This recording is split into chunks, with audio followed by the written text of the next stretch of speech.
Instant energy ಮತ್ತು stamina ಬೇಕು, ತೊಂದ್ರೆ ಕೂಡ ಆಗ್ಬಾರ್ದು. ಮತ್ತೆ ಅಂಥದ್ದು ಸಿಕ್ಕಿದ್ರೆ ಪ್ರತಿದಿನ ನಿಮ್ಮ ಪವರ್ಸ್, ಎನರ್ಜಿ, ಸ್ಟೆಮಿನಾವನ್ನ ಹೆಚ್ಚಿಸುವಂಥದ್ದು. ದಿನ ನಿಮ್ಮ ಬಾಡಿಗೆ ಕೆಲಸ ಮಾಡುವಂಥದ್ದು. ಮತ್ತು ವಯಸ್ಸಾಗುತ್ತಾ ನಿಮ್ಮ ಸ್ಟೆಮಿನಾ ಮತ್ತು ಎನರ್ಜಿ ಕಡಿಮೆ ಆಗದಿರುವಂಥದ್ದು. ನಿಮ್ಗೆ ಅಂತಹ ಔಷಧಿ ಬೇಕು, ಸುರಕ್ಷಿತವಾಗಿರ್ಬೇಕು ಮತ್ತು ನಿಮ್ಮ ಸ್ಟೆಮಿನಾವನ್ನು 2 ಪಟ್ಟು ಹೆಚ್ಚಿಸ್ಬೇಕು. ಇದು ನಿಮ್ಗೆ ಸಿಗುತ್ತೆ ಆಯುರ್ವೇದಿಕ್ ಚಿಕಿತ್ಸೆಯಲ್ಲಿ. ಇತ್ತೀಚೆಗೆ ಜನರ ರೂಟೀನ್ ಹೇಗಾಗಿದೆ ಅಂದ್ರೆ ಅವರಿಗೆ ಟೈಮೇ ಇರೋದಿಲ್ಲ ಅವರಿಗೋಸ್ಕರ. ಅಂಥದ್ರಲ್ಲಿ ಅವರು ಈ ಸಮಸ್ಯೆಯ ಸೊಲ್ಯೂಷನ್ ಇಂಗ್ಲಿಷ್ ಮೆಡಿಸಿನ್ ಅಲ್ಲಿ ಹುಡುಕ್ತಾರೆ. ಆದ್ರೆ ನಾನ್ ನಿಮ್ಗೆ ಒಂದು ವಿಷಯ ಹೇಳಲಾ? ಇಂಗ್ಲಿಷ್ ಮೆಡಿಸಿನ್ ತಗೊಳ್ಳೋದ್ರಿಂದ ನಿಮ್ಗೆ ಇನ್ಸ್ಟಂಟ್ ಎನರ್ಜಿ ಏನೋ ಸಿಗುತ್ತೆ, ಆದ್ರೆ ಅದರ ಸೈಡ್ ಇಫೆಕ್ಟ್ಸ್ ಬಹಳ ಇರುತ್ತೆ. ಹಾಗಾಗಿ ನಾನ್ ನಿಮ್ಗೆ ಹೇಳೋದೇನೆಂದ್ರೆ ಆಯುರ್ವೇದಿಕ್ ಚಿಕಿತ್ಸೆಯನ್ನು ಮಾಡಿಸಿ. ಇದು ನಿಮ್ಮ ಸಮಸ್ಯೆಗೆ ಪರಿಹಾರ ನೀಡುತ್ತೆ ಮತ್ತು ನಿಮ್ಗೆ ಸುರಕ್ಷಿತ ಕೂಡ. ಇದನ್ನು ಬಳಸೋದ್ರಿಂದ ನಿಮ್ಗೆ ತಿಳಿಬಹುದು ನಿಮ್ಮ ಲೈಫ್ ಎಷ್ಟೊಂದು ಚೆನ್ನಾಗಿ ಆಗ್ತಾ ಇದೆ ಅಂತ. ಇದರಿಂದ ನಿಮ್ಮ ಪವರ್ ಮತ್ತು ಸ್ಟೆಮಿನಾ ನ್ಯಾಚುರಲ್ ರೀತಿಯಲ್ಲಿ ಹೆಚ್ಚಾಗುತ್ತೆ.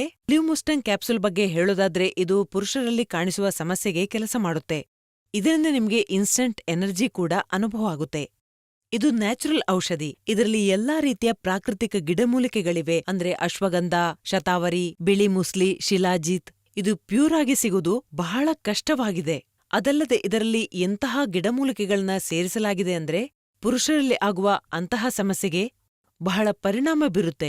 ಮತ್ತು ಇದರಲ್ಲಿರುವ ಮುಖ್ಯ ಗಿಡಮೂಲಿಕೆ ಅಂದ್ರೆ ಆಫ್ರಿಕನ್ ಮುಲಾಂಡೋ. ಇದು ಲಿವ್ಮುಸ್ಟಂಗ್ ಅನ್ನು ಬಹಳ ವಿಶೇಷ ಮತ್ತು ಭಿನ್ನವಾಗಿಸುತ್ತೆ. ಮುಲಂಡೋನ ವಿಶೇಷತೆ ಅಂದ್ರೆ ಶಾರೀರಿಕ ಶಕ್ತಿಯನ್ನು ಸುಧಾರಿಸುತ್ತೆ, ಹೊಸ ಶಕ್ತಿಯ ಸಂಚಾರವಾಗುತ್ತೆ, ಬಲ ಹೆಚ್ಚಿಸುತ್ತೆ. ಎರಡನೇದು, ಮಾನಸಿಕ ಸ್ಥಿತಿಯನ್ನು ಸುಧಾರಿಸಲು ಸಹಾಯ ಮಾಡುತ್ತೆ. ನಿಮ್ಮ ಸ್ಟ್ರೆಸ್ ಮತ್ತು ಎಂಗ್ಸೈಟಿಯನ್ನು ದೂರ ಮಾಡುತ್ತೆ. ಲಿವ್ಮುಸ್ಟಂಗ್ನ 1 ಕ್ಯಾಪ್ಸೂಲ್ ನೀವು ರಾತ್ರಿ ಮಲಗುವ ಮುನ್ನ ಹಾಲಿನೊಂದಿಗೆ ತಗೋಬಹುದು.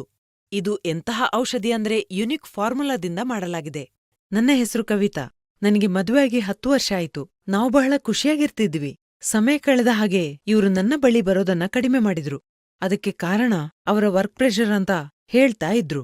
ಕೆಲವು ದಿನಗಳ ನಂತರ ನನ್ಗೆ ತಿಳಿತು ಅವರು ಕೆಲಸದ ನೆಪ ಹೇಳ್ತಾ ಇದ್ದಾರೆ ಅಂತ. ನನಗೆ ಬಹಳ ಬೇಸರವಾಯಿತು.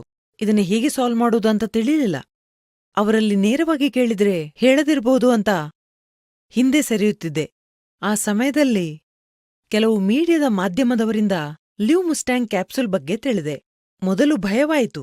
ನೀಡಲಾದ ನಂಬರ್ಗೆ ಕಾಲ್ ಮಾಡಿ ಮಾತಾಡಿದ್ಮೇಲೆ ಧೈರ್ಯ ಬಂತು. ಅದರ ನಂತರ ಆ ಕ್ಯಾಪ್ಸೂಲ್ ಅನ್ನ ತರಿಸಿದೆ. ಅವರಿಗೆ ದಿನಾ ರಾತ್ರಿಗೊಂದು ಕ್ಯಾಪ್ಸೂಲ್ ಕೊಡೋದಕ್ಕೆ ಶುರು ಮಾಡಿದೆ. ಬದಲಾವಣೆ ಕಾಣಿಸಿತು. ಬರಬರುತ್ತಾ ನಮ್ಮಿಬ್ಬರ ಅಂತರ ಕಡಿಮೆ ಆಯಿತು. ಸಮಸ್ಯೆ ಇರುವ ಹಲವರಿಗೆ ನಾನು ನಿಸ್ಸಂಕೋಚವಾಗಿ ಲಿವ್ಮುಸ್ಟಂಗ್ ಬಳಸಲು ಸಲಹೆ ನೀಡ್ತೀನಿ.